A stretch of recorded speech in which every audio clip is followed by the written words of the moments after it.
Inna syakiya la syakiyul azali wa aksuhu sa'idu lam yubaddali lam yazali siddiqu fima qad madha inda ilahihi bihalatir itu. Jadi inna syakiya la syakiyul azali, orang yang sengsara itu, yang penghuni neraka itu adalah orang yang sudah dicatat dan ditentukan oleh Allah jauh-jauh hari. Masing-masing sudah ditentukan, betul enggak? Fulan penghuni surga, fulan penghuni surga, fulan penghuni neraka, yang satu juga fulan penghuni neraka. Sekarang ini nasib kita ini sekarang sudah ditentukan atau belum? Ditentukan.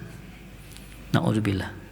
Kalau nasib kita sekarang sudah ditentukan dan ternyata ketentuan Allah kita penghuni neraka, walaupun kita belajar sampai 10 tahun, 20 tahun, kita ahli ibadah, ngaji, tahajud, tetap kita akan jadi penghuni neraka. Tidak akan berubah itu ketentuan Allah. Kalau kita ternyata ini sudah ditentukan nasib kita sama Allah ini, kita hanya tidak tahu aja ketentuan Allah itu gimana. Kita hanya tidak tahu. Ternyata ketentuan Allah misalnya kita ahli surga, walaupun kita maksiat dan maksiat setiap hari, maksiat pagi, maksiat siang, maksiat sore, maksiat istiqomah lagi. Kita akan masuk mana? Akan masuk mana?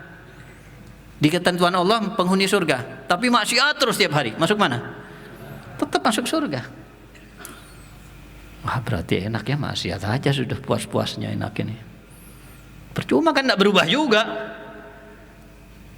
Ya Rasulullah, afala nattakilu ala kitabina? Wahai Rasulullah, tidaklah kita bergantung kepada ketentuan kitab Allah Subhanahu wa taala?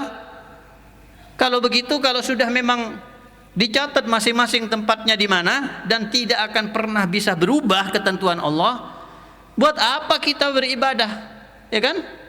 Buat apa menahan diri dari maksiat? Kita ini ibadah tujuannya untuk masuk surga, tapi kita sudah dicatat misalnya sama Allah masuk neraka, ya percuma juga. Kita berusaha menghindar dari maksiat supaya masuk surga, tapi dicatat oleh Allah sebagai penghuni, percuma juga. Dan sebaliknya, kalau kita dicatat sama Allah Subhanahu wa taala penghuni surga, berarti kita maksiat pun sepuas kita, berarti tidak akan masuk neraka. Apa jawaban Rasul sallallahu alaihi wasallam? Karena ternyata betul juga pertanyaan sahabat itu kan gitu. Oh iya, kenapa kita harus capek-capek ibadah kalau sudah dicatat juga? I'malu kullun muyassar lima khuliqalah. Tetap kalian beramallah, tetap kalian beribadahlah, tetap tahan diri dari maksiat. Kenapa? Karena Allah itu menciptakan manusia dan dimudahkan untuk beramal sesuai dengan ketentuannya Allah.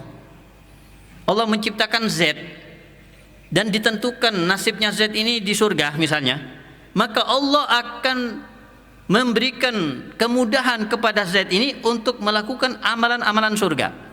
Karena sudah ketentuannya Allah dia penghuni surga, maka di dunia mudah untuk melakukan amalan surga. Dimudahkan ngaji, dimudahkan sholat, dimudahkan untuk belajar, dimudahkan taat sama Allah, dimudahkan menjauhi maksiat.